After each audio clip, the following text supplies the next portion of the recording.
প্রত্যেকটি সন্তানের আইকিউ ক্ষমতা 60 ঊর্ধ্ব। আলবার্ট আইনস্টাইনের আইকিউ ক্ষমতা ছিল 108 থেকে 130। হাফেজ আল্লামা আল জাবরিন বিজ্ঞানের আসল প্রকৃত জনক যিনি, তিনি হিসাব বিজ্ঞান আবিষ্কার করেছিলেন, গণিত শাস্ত্র আবিষ্কার করেছিলেন, এই গণনা বিদ্যা আবিষ্কার করেছিলেন। আল্লামা আল জাবরিন তিনি যদি হিসাব বিজ্ঞান আবিষ্কার না করতেন, আলবার্ট আইনস্টাইন কেন সারা পৃথিবীর সব মানুষ মিলেও একটা থিওরি, একটা আপেক্ষিক তথ্য আবিষ্কার করা সম্ভব হতো না। অতএব আলবার্ট আইনস্টাইন তিনি তার কলমে স্বীকার করে গেছেন, হিসাব বিজ্ঞানের উপর ভর করে, ম্যাথমেটিক্সের উপরে ভর করে, গণিত শাস্ত্রের উপরে ভর করে আমি আপেক্ষিক তথ্য আবিষ্কার করেছি। আজকে সেই মুসলিম হতভাগা জাতি এক কলম ছেড়ে দিয়ে, সিলেবাস ছেড়ে দিয়ে আজকে মিছিল মিটিং এ ইট পাথর ছোড়া শুরু করে, কেস করে, কেস খায়, জেল খাটে, জেল খাটায়, এদেরই বদনাম হয়। আর নেতা হয় আমার অপর ভাইয়েরা, আর মার খাই আমরা। লাঞ্ছিত, বঞ্চিত, নির্যাতিত, নিপীড়িত বিশ্বে যদি কোনো জাতি থাকে তারা আমরাই।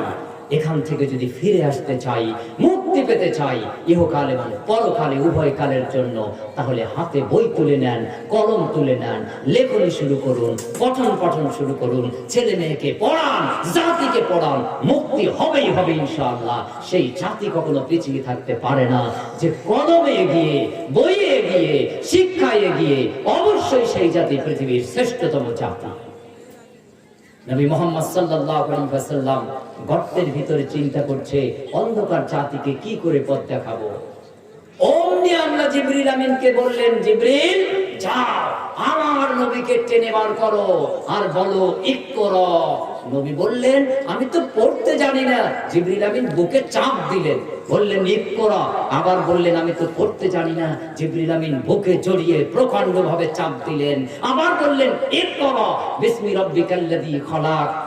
আল্লাহর নবী আওড়াতে থাকলেন ইকরা বিসমি রাব্বিকাল্লাযী খলাক খালাকাল ইনসানা মিন আলাক ইকরা ওয়া রাব্বুকাল আকরাম আল্লাযী আল্লামা বিল কলাম। ভয় সাথে করে নিয়ে নবীজি বাড়িতে ঢুকলেন। খাদিজাকে বললেন, খাদিজা কম্বল আনো, ঢেকে দাও। ঢেকে দেওয়া হলো, বিবরণ দিলেন। আর খাদিজা বললেন আপনার ভয় নেই, এই এই এই এই কাজ আপনি করেন, অতএব আপনার ক্ষতি হতে পারে না। আল্লাহ নবী সাল্লাল্লাহু আলাইহি সাল্লাম কম্বলের নিচে। আবার কিছু সময় অনুপাতে আল্লাহ জিবরিল আমিনকে পাঠিয়ে দিলেন। সূরা মুজাম্মিল 1 নম্বর আয়াত, ইয়া আইয়ুহাল মুজাম্মিল, ও কম্বলের মধ্যে ঢেকে থাকা ব্যক্তি ওঠো, কম্বলের মধ্যে মুড়ি দিয়ে থাকার জন্য তোমাকে পাঠানো হয়নি। আবার আল্লাহর নবীর সামনে আয়াত ধ্বনিত হলো, ইয়া আইয়ুহাল মুদাসসির কুম ফাআনদির ওয়া রাব্বাকা ফাকাব্বির ওয়া সিয়াবাকা ফাতাহহির। আয়াতগুলি ধ্বনিত হতে থাকলো। পূর্বের সেই আয়াতই আবার নবীজি পড়লেন আর জাতিকে পড়ালেন, ইকরা পড়ো বিসমি রাব্বিকাল্লাযী খলাক, যে রব তোমাকে সৃষ্টি করেছেন তার নামে। নবীজি পড়লেন, অপরকে পড়ালেন। বর্বর, অশিক্ষিত, নিরক্ষর, এক জাতি, সেই জাতি যখন কোরআন শিখলেন, কোরআন বুঝলেন, কোরআন মেনে নিলেন, সেই জাতি পৃথিবীর শ্রেষ্ঠ জাতিতে পরিণত হয়ে গেলেন। সোনালী অক্ষরে তাদের নাম ইতিহাসের পাতায় লিপিবদ্ধ। তাদের মধ্যে সোনালী সেই আদর্শ আবু বকর, ওমর, ওসমান, আলী তথা বহু সাহাবী এই পৃথিবীর জমিনে এসেছে। কি তাদের অবস্থা ছিল আইয়ামে জাহিলিয়াতে? নিজ ঔরসে জন্মগ্রহণ করেছে কলিজার টুকরো ওই মেয়েটা, ওই কন্যাটা, পরিস্ফুটিত সুন্দর এক চেহারা বিশিষ্ট। কেবল তার পরিস্ফুটনের রূপ এখন বয়স সময় এসেছে, প্রাপ্তি বয়সে উপনীত হবে।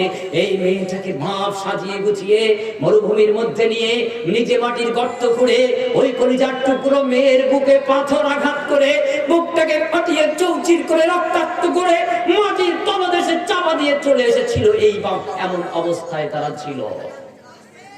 যখন তারা কোরআন পেল, যখন তারা ইলম পেল, যখন তারা